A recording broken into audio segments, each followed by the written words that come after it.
Yosef ben Matityahu, also known by his Roman name Josephus Flavius, describes 4 gates in the western wall of the Temple Mount during the latest period of the Second Temple.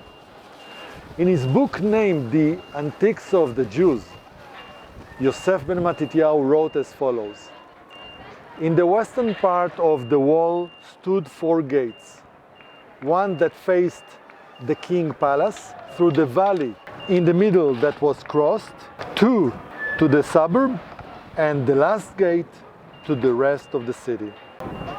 Warren Gate is one of the Temple Mount gates, which according to the description by Yosef ben Matityahu, the gate led from the Temple Mount to the suburb. General Charles Warren was one of the first archaeologists in Jerusalem who was sent to Israel on behalf of the British Foundation for the exploration of the land of Israel in order to find archaeological discoveries, and this was during the second half of the 19th century. Charles Warren discovered the gate and hence the origin of the gate name. From here we can see 3 out of the 4 gates mentioned by Yosef ben Matityahu. The gate that was above Robinson Arch, then on the same line in the woman prayer area you can see the Barclay Gate jump, and if we continue to the left till the northern end of the prayer square, we will reach the Wilson Arch, which on top of it was a gate. The 4th gate that Yosef ben Matityahu is probably referring to is Warren Gate. The gate which was the northmost of the 4 gates in the western wall, led from the street level or slightly above it through an underground tunnel, and from there stairs to the Temple Mount Plaza. Before we go to see the outer wall of Warren Gate, it is important to note that after the destruction of the Second Temple in the year 70, the gate was abandoned, and then hundreds of years later, after the Muslims conquered Jerusalem in 638 from the Byzantines, they apparently allowed the Jews to build a synagogue there, and it was then known by the name of the cave, as mentioned in documents from the Cairo Geniza.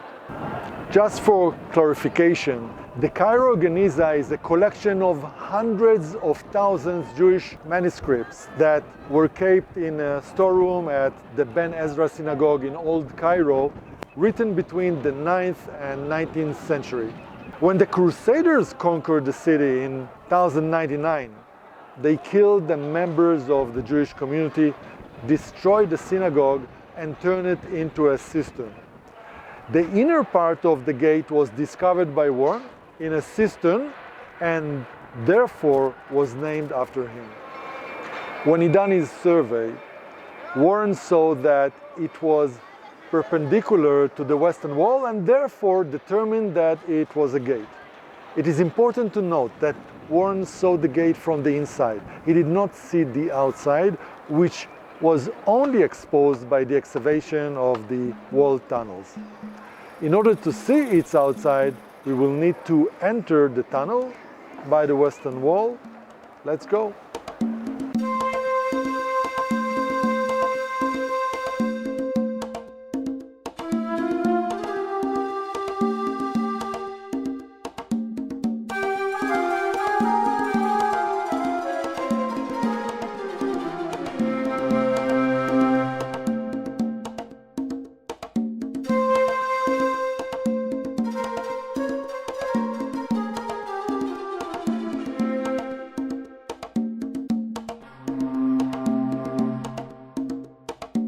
We now see the largest stone in Idbach Rabbah, named sometime the Great Course. This is a layer of huge stones from the days of Herod the Great. This course of stones is the tallest and longest in the western wall, and its stones are the largest building stones found in Israel from ancient times. It continues north along the western wall until it reaches western Warren Gate, which is the northern border of Nidbach Rabbah. We are about 40 meters north of Wilson Arch. Below us is the sealed Warren Gate leading to the Temple Mount from the street level. We see very little of the gate. We can see the part of the lintel made of a stone arch. The shape and the style of the gate's arch is similar to other gates built during the 11th century.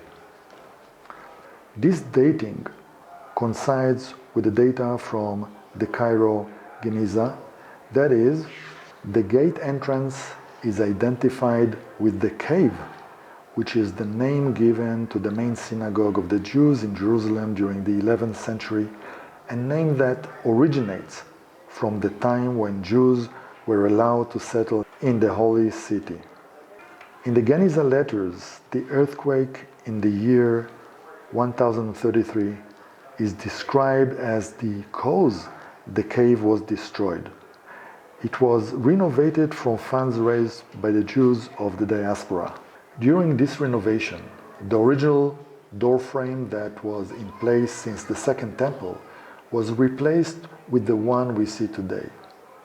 The mezuzahs of the gate are apparently the remains of the original gate, and from this it is clear that its lower part, which have not yet been exposed, include its original parts.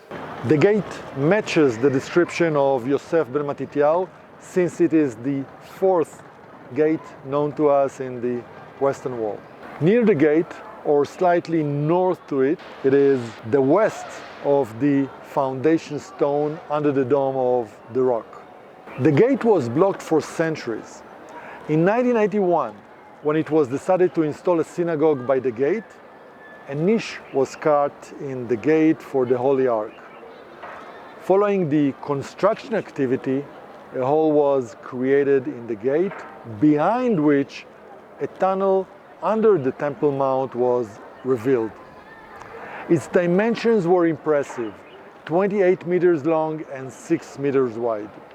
Despite the intention to explore the underground of the Temple Mount secretly, the operation was exposed, leading to conflict with the Muslims. As a result, the government ordered to seal the opening of the tunnel with concrete. The gate is currently sealed to prevent anyone passing to the Temple Mount. And to conclude, as usual, I have a question for you. Charles Warren discovered another important site in Jerusalem that is named after him. What is the site? The answer, as usual, in 5 seconds.